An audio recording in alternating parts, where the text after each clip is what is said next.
बाद हुई, जो ऑर्डिनेंस लेके आया सेंट्रल गवर्नमेंट दिल्ली गवर्नमेंट के खिलाफ में, हमारा पार्टी के लिए मैं सब पार्टी को अपील करेंगे कि अगर और पार्टियां एक साथ में अपोजिशन हो सकता है, दिस इज अ मौका है, तो एक बहुत बड़ा मैसेज जाएगा जिसके लिए कि हम बीजेपी को राज्यसभा में हरा सकते हैं, तो ऑर्डिनेंस भी जा सकता है।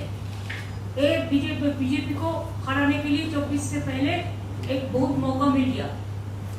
हमारा पार्टी से हम डिसाइड किया है हम एक ऑर्डिनेंस को विरोध करेंगे और हम सुप्रीम कोर्ट का पास हम इसको जस्टिस मांगेंगे। अभी हम अरविंद जी को दे रहा है माइक, अरविंद जी बोलेंगे, इसके बाद वान जी भी है। इसका बाद अगर आपका लोगों का कोई क्वेश्चन है तो जरूर हम लोग कोशिश करेंगे। सबसे पहले मैं दीदी को बहुत बहुत शुक्रिया अदा करना चाहता हूँ। इतना वार्मली हम लोगों को वेलकम किया, इतना प्यार, हमेशा दीदी का प्यार मिलता रहता है हम लोगों को, हमारी बड़ी बहन की तरह है दीदी। आज कलकत्ता मेरा इसलिए आना हुआ क्योंकि आप सब लोग जानते हैं जब हमारी 2015 में सरकार बनी थी पहली बार दिल्ली में, जैसे ही हमारी सरकार बनी इन लोगों ने नोटिफिकेशन, केंद्र सरकार ने नोटिफिकेशन पास करके, एक नोटिफिकेशन, सिंपल नोटिफिकेशन पास करके दिल्ली की चुनी हुई सरकार की सारी पावर्स छीन ली कि हम किसी ऑफिसर की ट्रांसफर पोस्टिंग नहीं कर सकते, अगर कोई ऑफिसर गलत काम करे तो हम उसकी डिसिप्लिनरी प्रोसीडिंग नहीं कर सकते, ये सारी पावर हमसे छीन ली। 8 साल तक दिल्ली के लोगों ने संघर्ष किया, हम सुप्रीम कोर्ट गए। 8 साल के संघर्ष के बाद सुप्रीम कोर्ट ने हमारे पक्ष में ऑर्डर किया, दिल्ली की जनता जीत गई। लेकिन जैसे ही ऑर्डर आया सुप्रीम कोर्ट का, 1 हफ्ते के बाद इन्होंने ऑर्डिनेंस लाके जो सुप्रीम कोर्ट का ऑर्डर था उसको उन्होंने पलट दिया, और उस दिन पलटा जिस दिन सुप्रीम कोर्ट वेकेशन पे जा रहा था। इसका मतलब इनके दिल में काला था, इन्हें पता था कि अगर सुप्रीम कोर्ट होता तो अगले दिन उसके ऊपर स्टे लग जाता, तो इनका ऑर्डिनेंस गलत है। इन लोगों ने जिस तरह से डेमोक्रेसी का मजाक बना दिया है, जहां भी 3 तरीके से ये चुनी हुई सरकारों को तंग कर रहे हैं। एक, पहली चीज कि जहां पे बीजेपी की सरकार नहीं बनती वहां ये एमएलए खरीद के सरकार गिरा देते हैं उस पार्टी की और अपनी बीजेपी की सरकार बना लेते हैं। दूसरा, जहां बीजेपी की सरकार नहीं बनती वहां ये ईडी और सीबीआई को इस्तेमाल करके दूसरी पार्टी के एमएलए को डराते हैं, धमकाते हैं, उनको तोड़ लेते हैं और उनकी सरकार गिरा के बीजेपी की सरकार बना लेते हैं। तीसरा, जहां बीजेपी की सरकार नहीं बनती वहां कानून का गलत इस्तेमाल करके, गवर्नर के जरिए ऑर्डिनेंस पास करके ये तरह तरह से उस नॉन बीजेपी गवर्नमेंट को काम ही नहीं करने देते। हमने वेस्ट बंगाल में भी देखा गवर्नर कैसे तंग कर रहे हैं, हमने वहां भी देखा, पंजाब में भी देख रहे हैं, पूरे तमिलनाडु में देख रहे हैं, तेलंगाना में देख रहे हैं किस तरह से गवर्नर तंग कर रहे हैं। और अब दिल्ली के अंदर इन्होंने जो किया वो तो बिल्कुल ही जनतंत्र के खिलाफ है। एक तरह से ये बोल रहे हैं कि हम सुप्रीम कोर्ट को भी नहीं मानते, तो ये इनको बहुत ज्यादा अहंकार हो गया है, और अहंकार जब हो जाता है आदमी को तो फिर वो बहुत स्वार्थी हो जाता है, फिर वो देश के बारे में नहीं सोचता। तो मैं समझता हूँ कि आने वाले समय में देश की जनता को ये देख के अब इस अहंकारी सरकार को हटाना चाहिए। तो एक तो मैं दीदी का शुक्रिया अदा करना चाहता हूँ कि राज्यसभा के अंदर इन्होंने कहा कि हम सपोर्ट करेंगे, और मैं समझता हूँ कि अगर राज्यसभा में ये बिल गिर जाता है तो ये एक तरह से सेमीफाइनल हो जाएगा 2024 का। और मैं अब भगवंत मान जी को रिक्वेस्ट करता हूँ। बहुत बहुत धन्यवाद। सबसे पहले ममता दीदी, मैं पहली बार बंगाल में आया हूँ और इतना इन्होंने हमें मान सम्मान दिया, और उसके लिए मैं धन्यवाद करता हूँ। आपका नाम तो मान है। जी, थैंक यू। और सेंट्रल हॉल में बहुत बार मिलते रहे। लोकसभा में जब मैं था तो बहुत से गलत जो बिल आते थे उनका मिलके तृणमूल कांग्रेस के साथ मिलके हम उसका विरोध करते रहे, वेल में भी जाते रहे, और हम बहुत से बिलों को वापस भी करवाते रहे। और जिस कमेटी का मैं मेंबर था उसके चेयरमैन जो थे सुदीप जी वो उनके चेयरमैन थे। तो एफसीआई और पब्लिक डिस्ट्रीब्यूशन, सो बंगाल और पंजाब का बहुत जो रिश्ता है वो बहुत मजबूत हैं। आज़ादी का संघर्ष जब चलता था तो बंगाल और पंजाब आपस में शहीद आजम भगत सिंह भी लाहौर से सीधा कोलकाता आते थे और यहाँ से उनके जो जितने भी आज़ादी के परवाने थे उनके साथ मीटिंगें चलती थी। अभी भी पंजाब से बहुत बड़ा नाता है क्योंकि बहुत भारी संख्या में पंजाबी जो है वो बंगाल में रहते हैं। ट्रांसपोर्ट का बिजनेस है, दूसरे बिजनेस हैं। तो जैसा कि अरविंद जी ने बताया, ये लोकतंत्र को अपने पक्ष में करने के लिए कोई भी तरीका अपनाने लगे हैं सेंटर सरकार वाले। यहाँ तक कि मेरे 117 में से 92 एमएलए, बहुत बड़ा मैंडेट है, फिर भी मुझे अपने बजट सेशन को जो है चलाने के लिए सुप्रीम कोर्ट जाना पड़ा।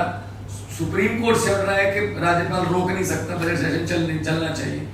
इस लेवल तक हमें तंग करते हैं। तो अगर दिल्ली में भी तंग करते हैं, अभी स्टालिन जी की हमारे पास चिट्ठी आई कि हमें हमारे बिल नहीं पास हो रहे। केरला के जो चीफ मिनिस्टर, उनकी चिट्ठी आई कि पास नहीं होने दे रहे 2-2 साल से जो है वो बिल पड़े हैं गवर्नर हाउस में।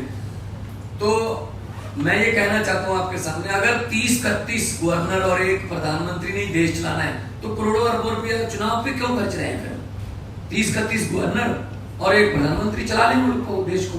फिर लोकतंत्र का अभी बाहर जाके, विदेशों में जाके लोकतंत्र का बहुत ढिढोरा पीटते हैं कि देश सबसे बड़ा biggest democracy in the world, लेकिन जब यहाँ आते हैं तो जाके देखते हैं कि किसी को काम नहीं करने देते। अगर आप इलेक्शन नहीं जीते तो बाई इलेक्शन से जीत जाते हैं। मध्य प्रदेश में भी ऐसा किया, कर्नाटक में भी ऐसा किया था और गोवा में भी ऐसा किया था।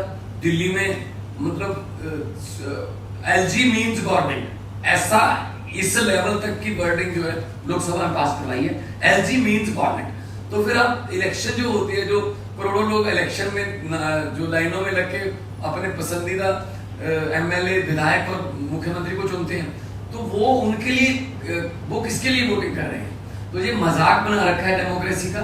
तो ममता दीदी का बहुत धन्यवाद इसलिए भी कि इन्होंने बहुत लड़ाई लड़ी है, बहुत बड़ी बड़ी लड़ाइयाँ लड़ी हैं और जीती हैं, सफलतापूर्वक लड़ाइयाँ लड़ी हैं इन्होंने। चाहे वो इलेक्शन हो, चाहे वो CBI की रेड्स का मामला हो, चाहे ED का मामला हो। तो हम लोग इकट्ठे होकर देश को बचाने का सवाल पैदा हो गया, लोकतंत्र को बचाने का सवाल पैदा हो गया। तो पार्टियां आपस में बहुत से पॉलिटिकल या विचारक मतभेद होंगे, लेकिन अगर देश रहेगा तो हम पार्टियां रहेंगे ना। अगर 24 में ये संविधान बदलने की कोशिश कर रहे हैं, हर रोज ही कोशिश करते हैं संविधान बदलने की, तो देश के संविधान को खतरा पैदा कर दिया इन लोगों ने। इतने सत्ता की भूख हो गई, या इतना ये अहंकारी हो गए, जैसा अरविंद जी ने बताया। लेकिन हमारे पंजाबी में कहावत है कि हंकार दा सिर नीवा होता है, हंकार हमेशा हारता है और भगवान भी हंकारी बंदे की जो है वो हेल्प नहीं करता। हम लोग सच्चे लोग हैं, हम लोग देशभक्त लोग हैं, अपने अपने फील्ड को छोड़ के हम राजनीति में आए हुए हैं और हम चाहते हैं देश नंबर 1 बने दुनिया में। लेकिन वो तभी बनेगा जब सच्ची नीयत वाले लोग जो है वो आगे आएंगे। मैं आज जो ममता दीदी ने कहा कि इस ऑर्डिनेंस का विरोध करेंगे, डट के विरोध करेंगे राज्यसभा में, उससे हमारा हौसला बढ़ा है और हम चाहते हैं कि जो सारे जहां से अच्छा हिंदुस्तान हमारा, वो वाला नारा जो है वो देखने में भी, ग्राउंड में भी देखने को मिले। बहुत धन्यवाद। Is there any question? বাড়ির চারটে পাঁচটা বেশি না থান্ডারস্টর্ম হচ্ছে কিন্তু। হ্যাঁ দিদি, ফিরে যেতে হবে। দিদি আমার একটা প্রশ্ন আছে, আমি প্রশ্ন ইংরেজিতে করছি এখানে। You have already proposed 1:1 fight against the BJP. From which media? Didi, this is Safi from Deccan Herald newspaper. Deccan Herald. Okay. Okay. You have already proposed 1:1 fight against the BJP and interactions have started between opposition parties. How long can it take for a coalition to take place? और अरविंद जी आपके लिए मेरा एक सवाल है कि आप अभी ट्वीट कर सुबह निकले हैं कि ये लड़ाई केवल दिल्ली वालों की लड़ाई नहीं है, इसमें सबके साथ की अपेक्षा करता हूं। आज से देश भर में निकल रहा हूं, तो इस अपेक्षा में क्या कांग्रेस शामिल है? और मनीष जी का जो दुर्व्यवहार का मामला है उसमें दिल्ली पुलिस ने क्लैरिफाई कर दिया है कि ये दुष्प्रचार है। धन्यवाद।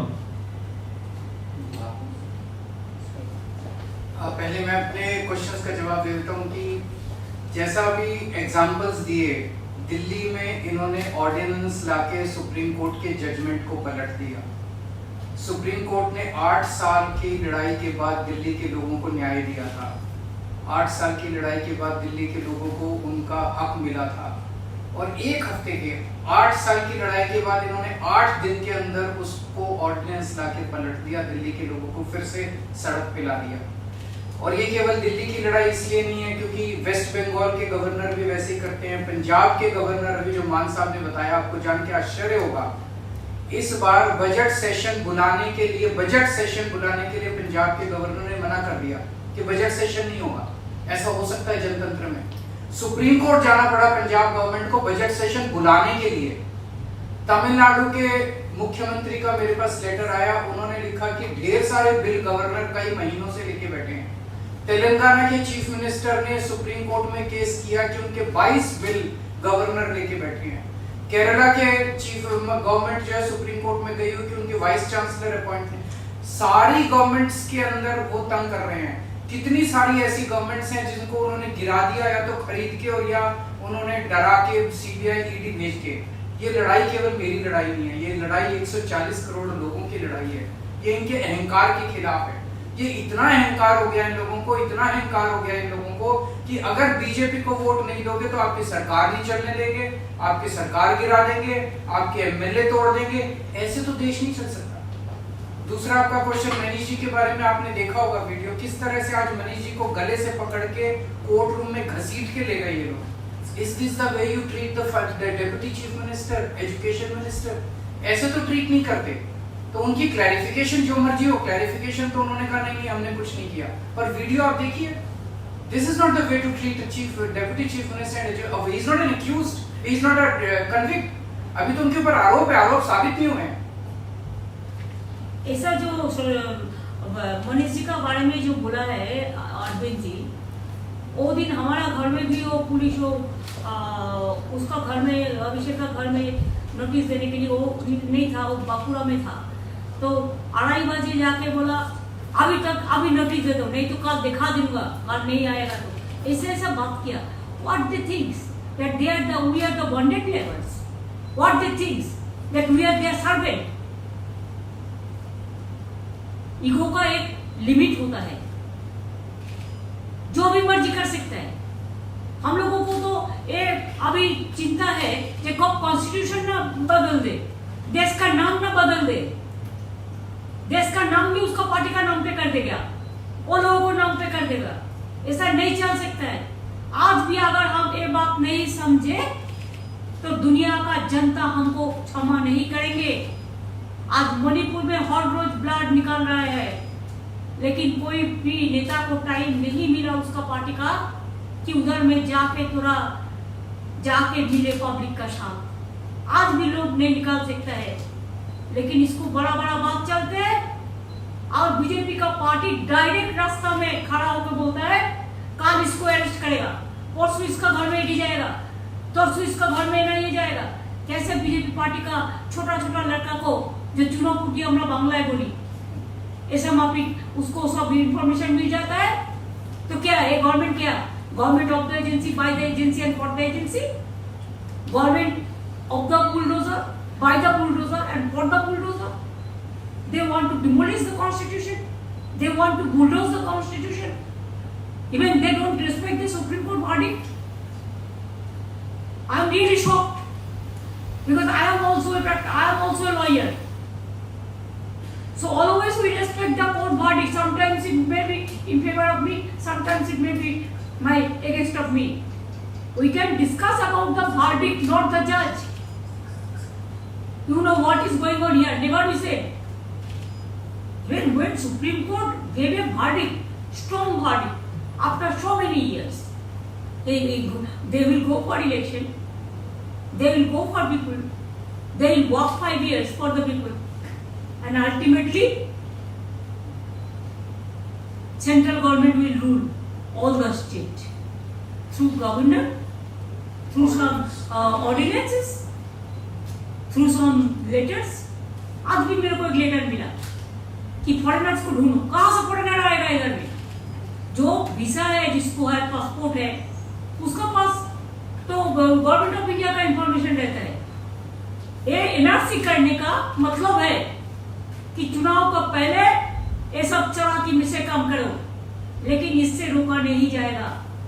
हम हर पार्टी को विनती करने चाहूंगी कि अगर आपका एक साथ में काम करने का मन है, दिल है, दिमाग है, तो मेरे को हम्बल रिगार्ड्स होगा, मेरे को अपील होगा कि एक वोट भी बीजेपी को नहीं देके हर political party, even there are some BJP party members also, they are also not happy. I will request them also give vote to non-BJP party this against of ordinance. अगर ऐसा ही ordinance करेगा तो कोई राज्यों को कल तोड़ देगा, परसों तोड़ देगा। मेजोरिटी रहने से भी ऐसा नहीं कर सकते हैं। There are some systems. ये तो खतरनाक बन गया देश के लिए, धमाका मचा दिया।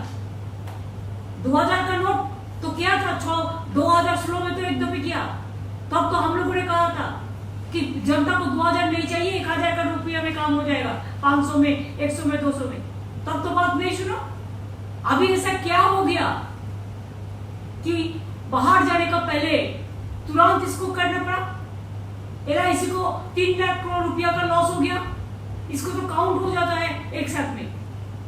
क्या ऐसा धमाका है? तो इसी के लिए देश का हर आदमी दुखी है, किसान लोग भी दुखी है, मजदूर भी दुखी है, नौजवान भी दुखी है। सब झूठा बोलता है हम 1 लाख लोगों को, 10 लाख लोगों को नौकरी देगा। आज मुझे तो किसी को दिया, एक ट्रेन बनाया, 10 डिपार्टमेंट उठा दिया, बजट उठा दिया। उसमें भी अब देखा कि इंजन कहाँ का है और कैसे बनाया है और कैसे तोड़ गया है और क्या सिचुएशन है पब्लिक का। एक लोकल स्टेशन में एक टिकट का भाव ऐसे ही 10 रुपया से 30 रुपीज बना दिया। जैसे हमको पास काटवा पैसेंजर एसोसिएशन से लेकर आया। तो देश में जो चलता है दिखाने के लिए कुछ करते हैं, लेकिन ये गवर्नमेंट हो गया डबल इंजन वाला। जो गवर्नमेंट बोलता है एक डबल इंजन और टेरेबल इंजन बन गया। तो अगर एट्रोसस टेरेबल कुछ चलेगा तो इसको हम लोग का हिम्मत है इसको लड़ने के लिए। जो भी करना है आप कर लो। हम लोग डिसीजन लिया है, हम बीजेपी का खिलाफ में हम लड़ेंगे, हम एक कट्टर रहेंगे। हमारा कुछ नहीं चाहिए, किसी से कुछ नहीं चाहिए, खाली जनता को सेव करना चाहिए, सेफ सिक्योरिटी रक्षा करना चाहिए, देश को रक्षा करना चाहिए। I am totally 100% with Arvind ji Mann. I am totally 100% with Telangana बोलो, पंजाब बोलो, तमिलनाडु बोलो, आप केरला बोलो, आप आंध्र प्रदेश बोलो, आप चेन्नई बोलो, आप उड़ीसा बोलो, आप बिहार बोलो, आप झारखंड बोलो, हर जगह भी हम लोग एक साथ में आए और एक साथ में हमको और भी चुकाना है। आप लोगों को मदद भी मैं चाहती हूँ। मीडिया को तो बोल देता है ये बात कहना, ये बात नहीं कहना। मीडिया को भी थोड़ा इम्पार्शियलिटी देना चाहिए। मीडिया को मालिक लोग डरते हैं, ये लोग डराता है। अब तो 6 महीने का बात है भाई, और अगर कोई अचानक कुछ हो जाए, मिराकल कुछ हो जाए, तो उसको पहले भी जा सकता है। Who can say tomorrow, today I am alive, tomorrow I may not be। तो इसी के लिए ये देश में ये लोग नहीं चलेगा। इलेक्शन भी होना है तो 6 महीना बाकी है, इतना ज्यादा नहीं है। अभी उसी के लिए एजेंसी को डांट के भेजता है, एक करो वो करो वो करो। अरे सुप्रीम कोर्ट जब वर्डिक्ट दिया, you should have accept the verdict of the supreme court. क्या है, दिल्ली का चपरासी को आप क्यों ट्रांसफर करेंगे? दिल्ली को एम्प्लॉयज को दिल्ली गवर्नमेंट का अंडर में है, आपका अंडर में नहीं है।